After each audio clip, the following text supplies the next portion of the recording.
I am very happy with the decision I made. Are you happy? I'm happy. Give me a kiss.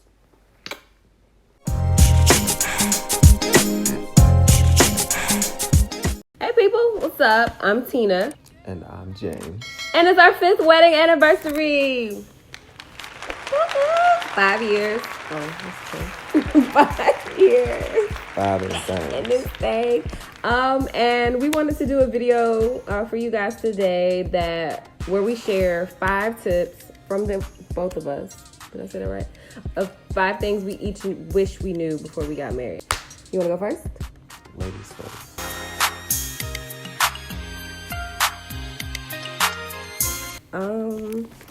What's my first one? Fighting is okay as long as you do it in a healthy way. I haven't been a healthy fighter.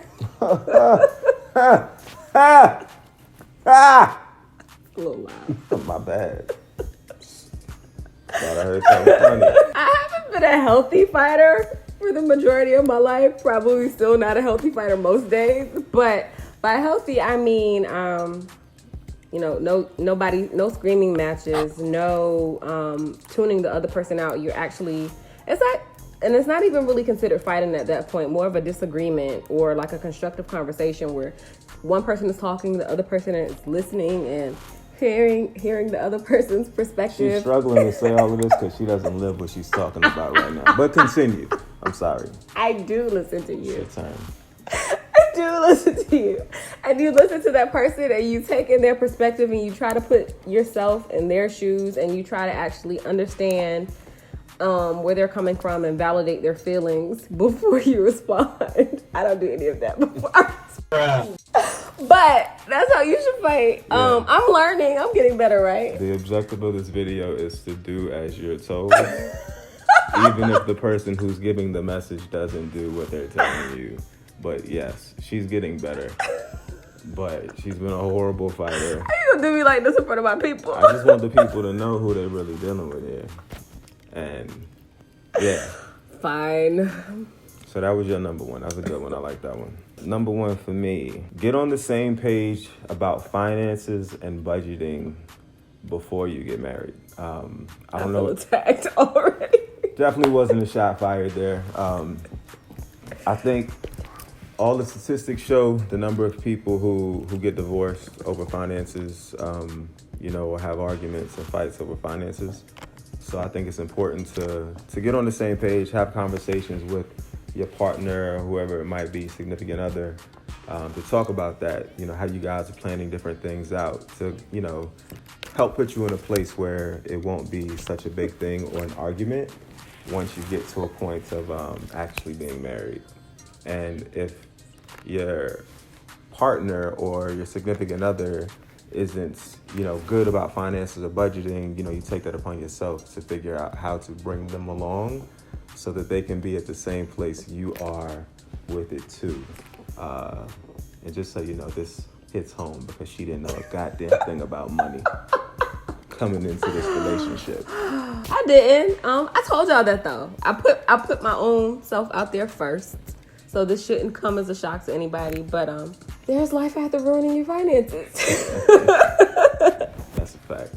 And in case you keep seeing me look down, I'm not like being weird. King is right here and he wants to be in the video and he doesn't want to listen when I'm telling him to sit down. So that's what I'm doing. My number 2 is you work through life together or in unison, but you're still your own person. And I don't think that I really struggled with that in our first couple of years. Kind of maybe been a thing for me the last year or so just because we have so much going on. But it's very important to make time for yourself, to do the things that you want to do, to see the things you want to see, experience, whatever makes you tick. That doesn't have anything to do with your man, your spouse, your kids. You still have to make time to do that stuff. Whether it's going to see a concert, going somewhere to dance, going, I don't know, if clubbing is your thing, going to the club, something that you consider fun, hiking, bike riding, to the casino, whatever floats your boat, people. But you have to still maintain your identity outside of your marriage and outside of your kids, especially outside of your kids. But that's another conversation for another day. I agree with all of that. I think, your own personal mental health is important. And I think, you have to continually work on that even in a marriage or when you have children. If you aren't the best you can't be the best whatever to anybody else. So that's important. My number 2, don't be afraid to have difficult conversations. It's probably not a problem for me. For people who know me, I'm a little bit of an asshole. I say what's on my mind. A little? Watch it. Watch it. I speak what's on my mind. I speak it freely, and sometimes that's not always a good thing for people, depending on who the audience is. But I think when you're talking about a marriage, it's important to have difficult conversations, but have them in a constructive way, so that you can get your point across, the other person can get their point across, and you're talking to each other and not at each other. I think if you have those difficult conversations, but you keep that last part in mind about talking to the person, then I think it will make the relationship healthier longer term versus holding stuff in, letting it harbor and fester, and then it becomes a big blow up later on down the line. It's harder to recover from a blow up than it is from a gradual and consistent conversation, which involves feedback and things to make each person figure out how to get better. You know what? Now that you say that, even though you're a bit of a butthole and I'm not the best at fighting, we don't have a lot of blow-ups. I think I could probably count on one hand the number of blow-ups we've had in 5 years. Well, it's because we had a lot of them before we got married. True. Yeah, we learned how to talk to each other, deal with one another, what makes each other tick a long time ago. 3, love isn't enough to sustain your marriage, make your marriage work, pay your bills, raise your kids, feed your family. None of that. Love is important, but on the list of things that probably matter to us on the day-to-day, it might be last. Is it last? Maybe in the middle. Yeah, I don't know about last. It's in the middle. Like, there's just so many things that I think are, because love it's kind of, for the most part, it's going to be there. It's fleeting some days. I feel like it goes in waves, and, you continuously fall in love with a person over and over again as they grow and as they change, because he's not the same person I married 5 years ago, and I know I'm not the same person that he married 5 years ago. But, that's the long and short of love. I'm going to love you for the rest of my life. Cool. But let's talk about these finances. Let's talk about these kids. Let's talk about, ways that we can have fun. Let's talk about the best ways to communicate. All of those things start to take, priority or are all encompassing when it comes to, the health of your marriage. It's not just love. Love is just never going to be enough. There is work that has to be done, obstacles that have to be faced, and it's just you do all of those things with love in mind, but love alone is not enough to carry you through. Ultimately love has to be the foundation, but you got to build on top of that foundation, yeah. Right? So as long as you're continually doing that, puts you in a better place to be successful in your marriage. But I agree with you. Love is a component and it's an ingredient, but it is not the full recipe. So you got to go beyond that. He said that so much better than I did. I should have just gave him all 10. I'm better with words than she is, as you guys will see, though. But anyways, it's about you, babe. Let's go. It's your turn. It's my turn. It's your turn. Okay, so my next one, number 3, and we should probably do something special with the camera, zoom in, repeat this, some crazy effects. But it's your wife is right, even when she's wrong. What you say? Your wife is right, even when she's wrong. Fellas, you got to hear that. Let it sink in. It's a lot of y'all that's going to struggle with that message. It took me a while to get there as well, too. But, I fully believe in putting your woman first. And there's just so many battles and so much we go through on a day-to-day. Fighting with her about every single thing is just not worth the energy. I said what I said. So you learn when, to go at certain things, and then other times you just let it be what it is, because she gonna be right anyways, dog. So it ain't no point in taking, years off your life, being stressed out, hating coming home every day.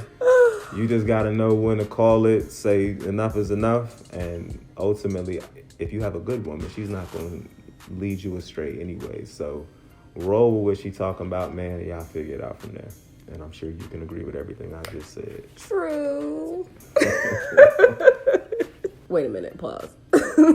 Don't nobody come back to me talking about I went home and told my husband that I'm supposed to always be right and we end up arguing.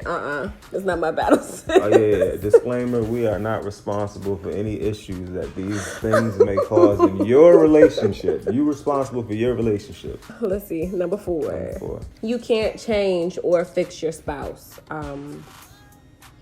You can't change or fix people in general, but somehow, you get to, sometimes your brain will let you drift to a place and you'd be like, if he loves me enough or she loves me enough, they'll just change or they'll just do this or they'll just do that. And you can't change anybody. If a person is going to change, that's something that they have to want for themselves. They have to accept within themselves, and they have to be able, if it's something wrong, they have to be able to or be willing to do the work to, fix themselves. You can encourage them, you can comfort them, you can love on them, you can pray for them. You can even point them in a direction of maybe a professional that can help them with said issue, but you can't change anybody. And I'll give a small example. When we first got married, I cooked a lot.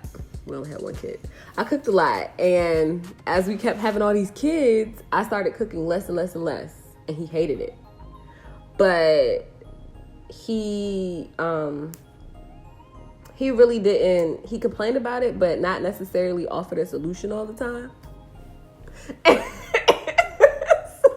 But out of nowhere, when was it? I think maybe Zoe was 1. He just up and came the primary cook. I didn't really, have to ask him to, or it wasn't something I was pestering about. If you sick of me not cooking, why don't you just cook? He just kind of was like, all right, this isn't working. She's clearly saying the kids are overwhelming her. Maybe I should just do this myself. Because if I had just stood there nagging, you need to cook, you need to cook, you need to cook. You want to start cooking, right? You gotta let people, as long as your house is not on fire, you kind of gotta let people come to things on their own, even when you're married. As long as it's not putting y'all in ruin, you gotta let people come through things on their own. And on the flip side of that, when you talk about getting people to change, I've mentioned the fact that she doesn't cook numerous of times. And you know what, guys? It doesn't matter how many goddamn times I say it. She just don't get that ass in the kitchen and cook consistently enough. So what I've come to realize is cooking is not her thing. She just isn't into that. She can cook, but there's so many other things that go on in the world, and that's just not one that she consistently wants to do or gives her joy. I actually did like cooking back in the day. So it's not a big deal, although, I want a meal every now and then, you know what I'm saying? But special occasions, baby, special occasions. It's stuff like that, right? And I totally agree with you. People are who they are. I think certain things will change about people, but people aren't going to change what you want them to change into. They're going to change and evolve into whatever they feel they want to be or who they're going to be. So it's not up to me to say, well, I want you to be X or you want me to be Y. We got to figure out how to meet in the middle instead of mandating what a person should be, because that just causes resentment and it never works. Y'all see how smooth he said that again? I don't even know why am I here? Great question. It's my YouTube channel, God damn it. From this day forward, this is my channel. I'll feature her every now and then. It's about me from here on out, though, since I'm killing this thing. Is what I deal with. Oh, number 4. This is a great one. This should have been 1 through 5, but I made it 4. So, again, y'all don't know me. My people who know me, my favorite show of all time is Martin. And probably one of my favorite episodes is when they're in the courtroom and Tommy is on the stand and Martin is interrogating them, and Tommy said GTD. What does GTD stand for? Tommy, I've asked a question. What does GTD stand for? I answered your question. Got it done. Yeah. Man, you are in a court of law. There are a lot of people in here. We can't hear you. Your Honor, you're going to have to make them speak up. What does GTD stand for? Got the draws, okay? Now, if anybody watches Martin, you know what GTD stands for. So for my number 4, it's make time to GTD. Get the draws. Now, you know, it sounds like it's easy because before you married and before you have kids, it's super easy. Like you could do it anywhere, outside, in the bed, on the couch, in the car, like all these adventurous type places. Hi, Mom. Hi, Dad. You know what I'm saying? But once life sets in and you working and you got all these other things going on, it's easy to get consumed and busy and to not prioritize that type of stuff, right? But, you know, physical touch is just as important as the mental things that happen in a relationship. So it's important to make time to get the draws. I mean, if you got to schedule it, schedule it. Whatever you got to do, just make sure you get it in. Otherwise, you're going to have 2 people who are just sexually frustrated running around the house with a bunch of kids and the stresses of life. And that's just a recipe for disaster. I agree. You know I ain't gonna say nothing. I agree. Number 5. Your spouse comes first, not these kids. Yeah, your spouse comes first. And it kind of goes back to what he was just saying about, you know, making time for sex. If everything in your life is revolving around the kids, they only know how to take from you. They take your love, they take your food, they take your money. They take and they take and they take. And I mean, they do give love in return, but it's not the kind of, I don't even know what I'm trying to say. It's not the love you need to receive to it's not always the fill you up kind of love. I feel like there's a space in your life for kid love or the love from your child, and then there's a space in your life from the love of your partner, your husband, your significant other. Yeah, that's what I'm trying to say. And kids, they just take from you and they will drain you, and you will be exhausted and frustrated because they just wake back up full of all the same let's terrorize mommy today every single day. So I feel like if we put the majority of our energy into each other and that person's love language and what makes them happy and what they need, whether it's affirmation or sex or time or gifts or love languages, then if we consistently fill each other's cup, we can tackle the kids together. But back to sex, if he's sexually frustrated, if he's sexually frustrated and I'm sexually frustrated, we just frustrated, and then that frustration ends up being taken out on the kids because they might be making too much noise when it's probably something that they do every day, and then you yelling at them, you short with people at work. It's easier to deal with life when you've already dealt with each other and put that effort and that energy into each other. Number 5, unless you're going to counseling, keep other people out of your business. Say what? Say huh? I mean, this is, I think, super important. Oftentimes, you know, people, you know, they want to get in your business and they may seem like they have great intentions, right? But, you know, I just think it's this thing in the world nowadays where people would rather see and promote negativity than positivity. So the more you bring external factors, forces, and opinions into your relationship, into your marriage, the greater chance you have of disrupting the synergy that you've built with your spouse. So her and I were, I would say, totally different in this regard. Even before we got married, she's always the type to run tell that. Yeah, she run tell that. Whereas me, even to this day, like I'm a private person, it was an adjustment even supporting like her foray into becoming an influencer, because that meant opening up our lives to other people. And, you know, for as much as y'all support her, I appreciate that. I really don't give a damn if y'all know what's going on in our life or not. Like that doesn't do anything for me. But it's important to her, so I support her in those regards. But the one thing that you'll never see us doing is, if I have a problem with her, it ain't gonna be on social media. All my friends aren't gonna know about it.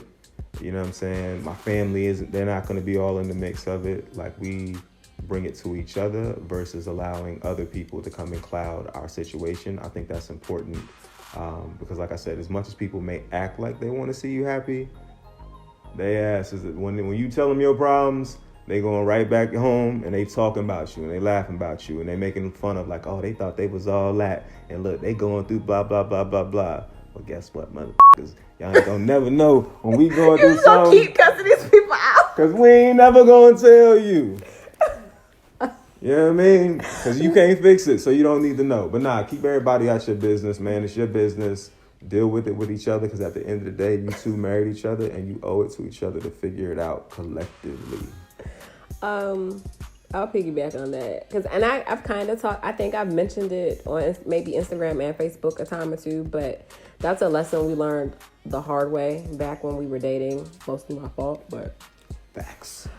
My bad. But just when it comes to inviting other people to your business, and taking advice from other people, outside advice when it comes to what works for you and what works for your partner, you have to take that with a grain of salt, because had we listened to people, 6 years ago, we wouldn't be here. We wouldn't be married. So, you were wrong. We made it. But yeah, you have to make a decision and a choice and commitments that you are comfortable with, because at the end of the day, don't nobody have to wake up next to him but me and Luke. Yes, and Luke. Y'all can tell you're irritated by Luke being in our bed, right? But nobody has to live with that decision but you, and I am very happy with the decision I made. Are you happy? I think we had one more, a bonus, right? What was the bonus? So since I remember the bonus, okay, go ahead. So the bonus, and I'm gonna just preface this by saying, go ahead. I love my extended family. Y'all my people. We here. But just know. Oh, I know what it is now. When you marry somebody, you marrying their family too. And this goes both ways, both sides, but just understand, like, when you go into a situation, you get married to somebody, it's not just the actual individual that you're in a relationship with.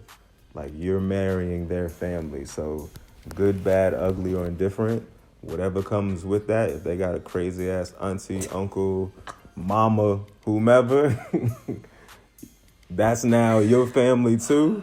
So you got to deal with that. And I ain't gonna lie, starting off, I had some struggles in this area, but I think, we've grown, to love each other a lot, as the years have gone by. So I think, it all worked out for the best, but I think going into it, I didn't really know that much about it. I just was more so focused on us and our family and our unit, and wasn't really thinking about everything else. I think the fact that your family is relatively small plays a difference too. Like, his family is very small, very tight knit, very together. My family is the biggest hell and all over the place. That probably explains a lot about our personalities. He's very matter of fact, very nonchalant, a man of few words, but when he speaks, it's necessary. I'm all over the place, but y'all already know that. But I have a very large family. I have 2 moms, 7 sisters, 1 billion grandparents. It's just, that's a lot to take in when, you have your one grandma now? Yeah, well, you had 2. One living. I never knew any of my grandfathers or any of that. So it's different. Like, when I go to a family barbecue, I know everybody there. I still go to her family barbecues, and I still don't know half the people in there, because it's like a new family, like a new cousin Joe or something every time they get together. So it's hard for me to even remember names. Like my great-great-grandmother is still living, which is a blessing, but that's just like how, and she had 11 kids, and I think the majority of them are still living, and my family is just big, and they are a lot on my mother's side and my father's side, so it's a lot of people. Hey, Carrington family. But so yeah, I think but yeah, you do have to accept their family, flaws and all, and I thank you because you've been very patient about that. Yeah, we had some moments. Because I know they drive me crazy, so I can only imagine. Yeah. But I think we're done. Are we done for real this time? No more bonuses? I think we're done. I think we're done. So, thank y'all for watching. Maybe I can talk him into coming back in a couple of weeks and doing a how we met video, and we can tell our ugly truth in an internet friendly way. Am I getting paid? Yeah, we'll schedule sex. That's my last bonus. When you get married, sex isn't a payment. Like, It is. so all y'all women out here, y'all probably saw like her Valentine's Day post. Like when Valentine's come, I'm speaking for the fellas here. Giving us the same draws that we got on the 13th, it doesn't count as a gift on the 14th. You ain't wrapped it up no different. It's still the same vagina. So let's make sure that we do more than just say sex as a gift for your man. Your man will appreciate you. That's my last bonus for y'all. I ain't giving y'all nothing else. Everything else costs. We done? Are we done or are we finished? Because I'm done. I'm signing off. I'll let y'all later, man. I'm done with this shit. Don't forget to like, comment, and subscribe. Thank y'all for watching.